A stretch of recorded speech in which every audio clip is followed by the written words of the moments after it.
Mechanical engineer भी हैं और ज्योतिष ज्योतिष भी जानते हैं। अर्थमेटिक के हिसाब से मैं ये फैक्ट है व्यूअर्स आप सबके लिए।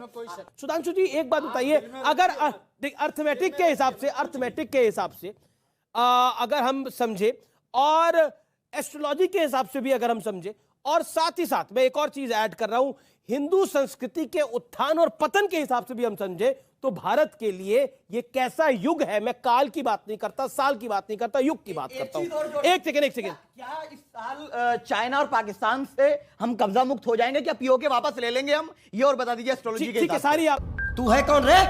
आपकी सारी दुविधा को भी हल करा जाएगा। देखिए, पहले तो मैं कहना चाहूंगा, एस्ट्रोलॉजी की बात तो कोई जो एक्सपर्ट एस्ट्रोलॉजर हो कह सकता है, मगर जो लोग इसका मजाक उड़ाते हैं, मैं सिर्फ एक बात कहना चाहता हूं। ये बताइए, इस धरती पे कितने परसेंट पानी है?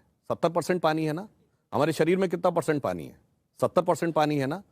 तो चंद्रमा के मूवमेंट से धरती के पानी पर असर पड़ता है और हमारे शरीर के पानी पर असर नहीं पड़ता है। क्या यह बात वैज्ञानिक लॉजिकल है?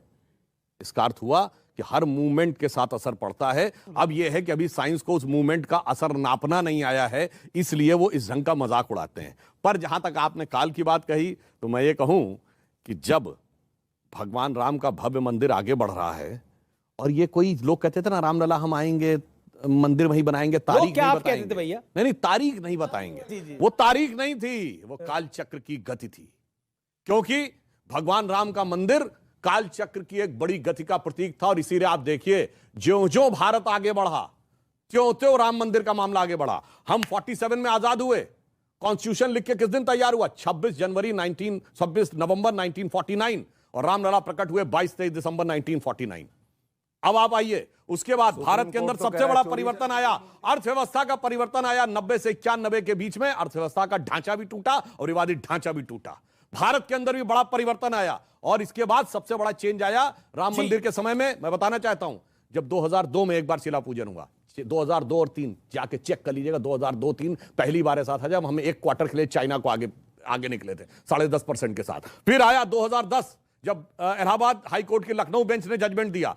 30 सितंबर 2010, अक्टूबर 2010 में भारत की संसद में आके बराक ओबामा ने कहा, India is not emerging, India has emerge. और जब जजमेंट आया, तो केंद्र में मोदी जी की सरकार और यूपी में योगी जी की सरकार जानते क्यों थी? जब प्रतीकात्मक कार सेवा हुई थी, हमने की थी 9 नवंबर 1989, जाके चेक कर लीजिएगा, देवोत्थानी एकादशी थी। 30 अक्टूबर 1990 देवोत्थानी एकादशी थी। देवता जागृत हुए थे, वह कार्य सफल हुआ। क्योंकि भगवान राम जानते क्या है? तात ना राम नहीं नर भूपाला। ये कोई मनुष्य नहीं थे इनका आप जन्म मांग रहे थे। तात राम नहीं नर भूपाला, भुवनेश्वर कालहु कर काला। ये काल के काल थे, और काल चक्र की बदलती हुई गति अब दिखाई पड़ रही। यही नहीं, अभी और सुनिए। दूसरा, ये ग्रेगोरियन कैलेंडर का पहला महीना आ रहा है ना, जनवरी। हमारा नया साल शुरू होता है मार्च से। अब मैं एक बात कहना चाहूंगा, 2 महीने का अंतर है दोनों में। तो जनवरी, फरवरी, मार्च, अप्रैल किसके नाम पे हैं? आप जाके नेट पे चेक कर लीजिएगा, मिल जाएगा। जूलियस सीजर के नाम पे जुलाई है, अगस्टस सीजर के नाम पे अगस्त है। जिस राजा को बड़ा दिखाना था, उसने अपना 31 का महीना कर दिया ताकि 30 से ज्यादा मेरा हो। मगर 4 महीने ऐसे हैं जिनका उल्लेख ही नहीं मिलता कि कहां से है। सितंबर, अक्टूबर, नवंबर, दिसंबर। सितंबर क्या है? ग्रेगोरियन कैलेंडर का 9वां महीना, हमारे कैलेंडर का 7वां महीना। और अंबर कहते हैं आकाश को संस्कृत में।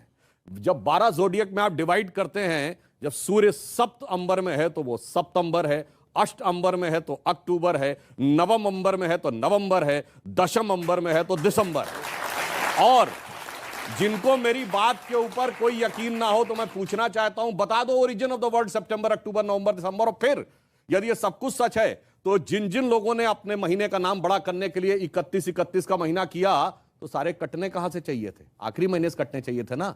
तो दिसंबर 28 का होना चाहिए था, फरवरी 28 का क्यों है? इसका अर्थ साफ है कि जैसे हमारा जिस समय चैत्र शुक्ल प्रतिपदा आती है मार्च के महीने में, सारी दुनिया में एक जमाने में वही कैलेंडर था। मगर अफसोस कि आज हम उसमें आ गए हैं।